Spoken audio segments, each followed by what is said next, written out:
Você já ouviu falar do PL do estupro? Acha que uma gravidez tem que ser levada até o fim, mesmo quando ela é consequência de uma violência sexual? Ou ainda, acha que a vítima dessa violência deve ter uma pena maior do que quem cometeu o crime quando ela decide interromper essa gestação? Eu sou Marcela Azevedo e no vídeo de hoje eu vou falar sobre o PL 1904 e o seu significado para as meninas e mulheres do nosso país. Eu sei, tua vida não é brincadeira, porque os teus sonhos coletivos é de guerreira. O sol se põe camarada, a noite... 23 segundos. Esse foi o tempo que a Câmara de Deputados levou para aprovar, sem qualquer discussão, o caráter de urgência do PL 1904/24, que equipara a crime de homicídio a interrupção de gravidez a partir da 22ª semana. Aproveita e já segue o nosso canal, curte o nosso conteúdo e aciona o botão de notificação para receber toda a nossa produção. Com a aprovação do caráter de urgência, o PL do deputado Sóstenes Cavalcante, do PL do Rio de Janeiro, fica desobrigado de passar pelas comissões especiais da Câmara e pode ser levado à votação a qualquer momento, já direto no plenário, fazendo com que um direito conquistado na década de 40 caia por terra em segundos, como a gente citou anteriormente. Isso porque no Brasil, mesmo o aborto sendo considerado crime, há 3 situações em que ele é permitido, o chamado aborto legal. Essas situações são quando a gestação é fruto de uma violência sexual, um estupro, quando a gestação apresenta risco à vida da mulher, ou quando o feto nasce sem o cérebro, que a gente considera anencéfalo.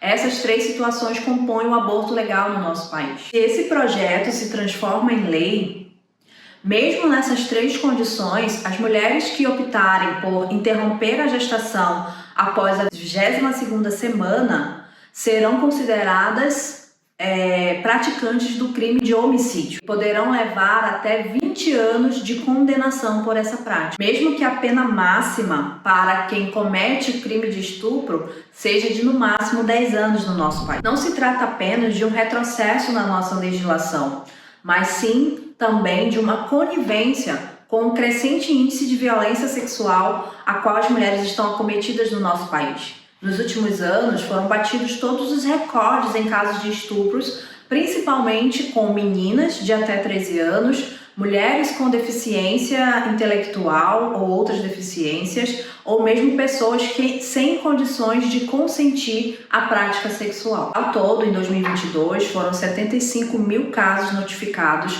desse tipo de violência. No primeiro semestre de 2023, o número chegou a 34 mil casos, um aumento de 14,9% em relação ao mesmo período no ano anterior. E em 2024, de janeiro a maio, o Disque 100 já recebeu 7,9 mil denúncias de casos de estupro de vulnerável. Essa é só a ponta do iceberg, porque as pesquisas apontam que apenas 10% dos casos de estupro são notificados, chegam a ser registrados, E a maioria absoluta das vítimas, 6 a cada 10, são meninas de até 13 anos, que coloca uma realidade de violência constante para nós mulheres desde muito cedo. Essas meninas são violentadas por pessoas muito próximas, seja por familiares, pais, padrastos, tios, primos, avós, ou pessoas do seu convívio social.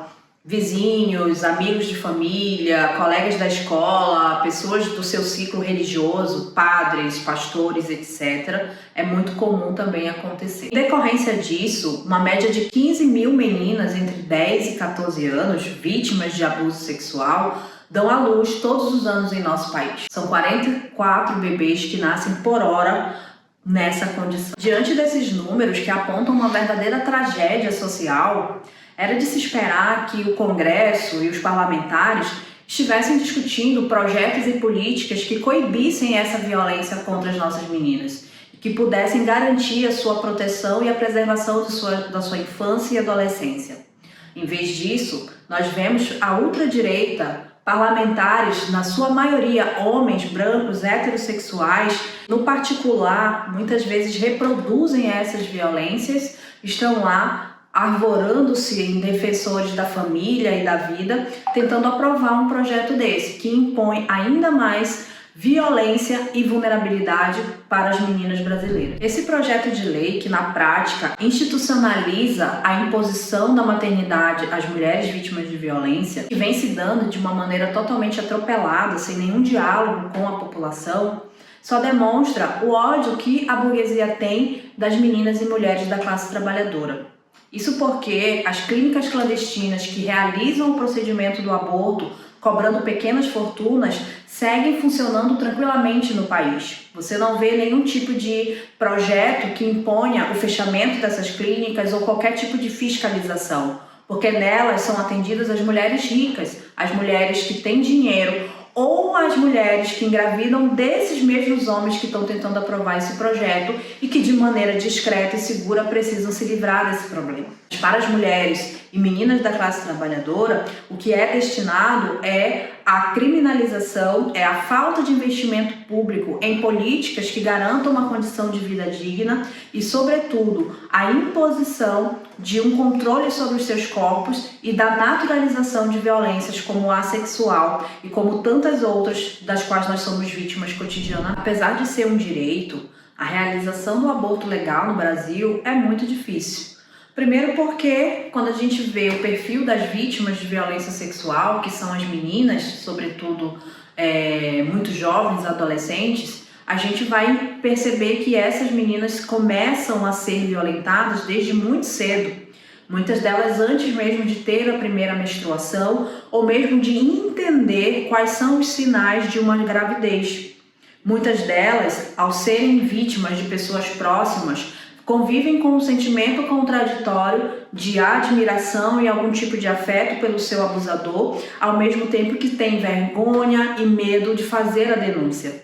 Quando se descobre esse processo de abuso e quando há uma gestação, na maioria das vezes ela já está bem avançada, que é quando é possível buscar um serviço de abortamento legal para garantir a preservação da vida dessa menina e impedir que ela se torne mãe de uma outra criança. Então, principalmente essas meninas, em sua maioria negras e periféricas, das grandes cidades ou mesmo das cidades do interior do país, que vão ser as mais penalizadas com a aprovação do PL 1904, porque serão duplamente penalizadas.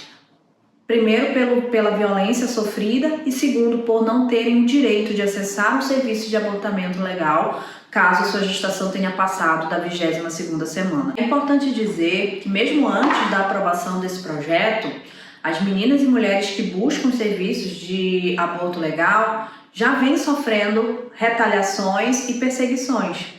Da mesma forma que uma série de normativas burocráticas de acesso a esses estabelecimentos, ou mesmo o sucateamento e a falta de investimento na rede de serviços de abortamento legal, acabam dificultando a garantia desse direito. Em São Paulo, o fechamento do hospital do Vila Cachoeirinha, ou mesmo casos que a gente viu emblemáticos, da menina do Espírito Santo, que teve que se deslocar até o Recife para realizar o procedimento, porque a instituição no seu estado se negou a garantir o seu direito de aborto legal, ou mesmo a menina jovem de Santa Catarina, onde as representantes da justiça estavam coagindo ela e a mãe a não realizar a prática do abortamento, ou mesmo agora recente, casos denunciados aí de jovens adolescentes na mesma situação que tiveram seu direito impedido na Bahia, no Piauí,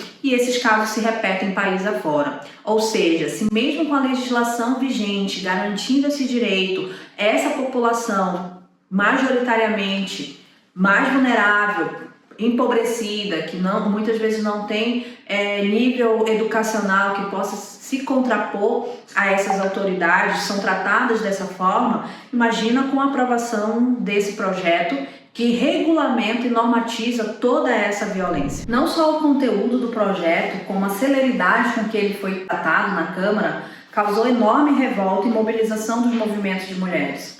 Tiveram várias manifestações de rua, importantes mobilizações que fizeram frear o andamento desse projeto por parte do presidente da Câmara, Arthur Lira, que lá atrás não viu nenhum problema nos 23 segundos, mas que acabou se manifestando aí por deixar a votação para o segundo semestre, muito possivelmente pressionado pelo calendário eleitoral. Na mesma esteira seguiu o presidente Lula, que no primeiro momento não quis se manifestar sobre o projeto, porque estava fora do país e disse que não tinha conhecimento, mas diante da repercussão rapidamente tratou de dizer que o projeto era uma insanidade. O deputado José Guimarães, do PT do Ceará e líder do governo na Câmara, afirmou que essa pauta não é de interesse do governo, e sim apenas as pautas econômicas, liberando os parlamentares do PT e da bancada aliada a votar como quisessem na frente ao pedido de urgência desse PL. Ficando explícito assim, então, que de fato não interessa ao PT e aos seus representantes defender os direitos das mulheres trabalhadoras, dos setores oprimidos da nossa classe. Em 13 anos à frente da presidência do país, o PT foi incapaz de legalizar o aborto,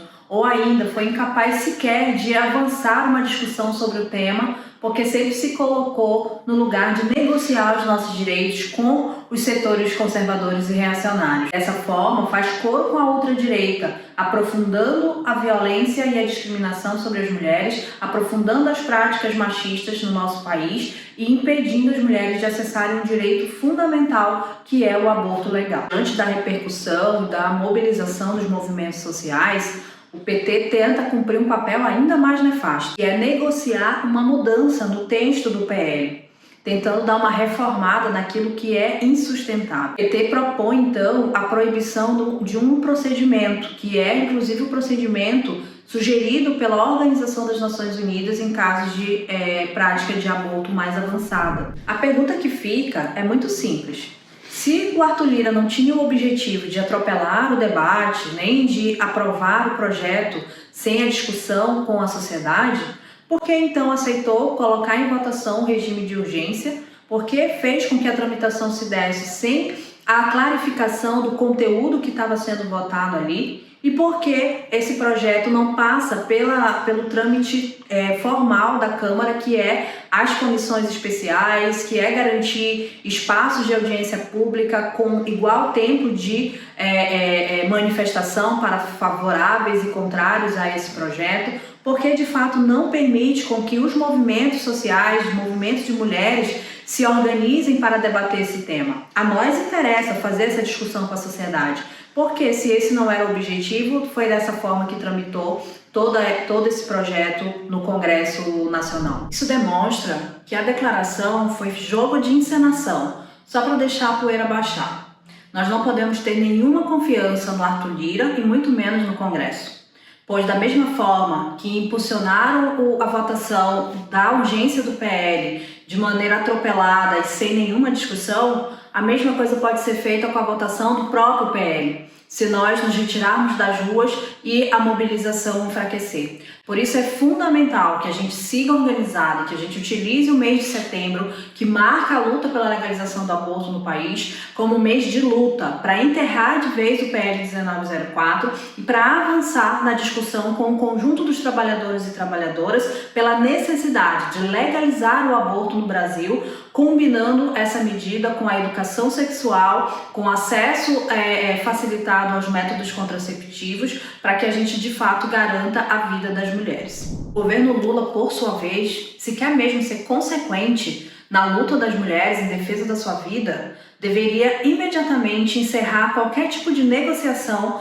com o conteúdo desse PL e exigir o arquivamento total do projeto. Deveria também avançar na garantia da rede de atenção ao aborto já legalizado no país, que vem sendo sucateado e vem sendo também atacado pela ultradireita com a conivência de outros governos. É fundamental que a gente garanta o atendimento legalizado do aborto já permitido no país, com uma estrutura digna, e que a gente possa, a partir daí, avançar para a legalização completa do aborto no SUS. né? Então, o governo do PT poderia e deveria, enquanto está no poder, apresentar ao conjunto dos trabalhadores e trabalhadoras um debate franco e profundo sobre esse assunto e encaminhar ao Congresso um projeto que aponte a legalização do aborto com uma estrutura necessária, com um investimento no SUS para garantir esse atendimento e dessa forma preservar a vida das mulheres, sobretudo mulheres trabalhadoras e pobres do nosso país. Então o nosso vídeo de hoje é isso. Se você gostou do conteúdo, já curte, comenta aqui quais outras pautas em relação ao tema do aborto legal você gostaria que a gente discutisse, pois nós vamos seguir falando desse assunto durante todo o mês e em outros conteúdos também. Já aciona o botãozinho de notificação para receber esses outros conteúdos. Eu sei, tua vida não é brincadeira, porque os teus sonhos coletivos é de guerreira. O sol se põe, camarada.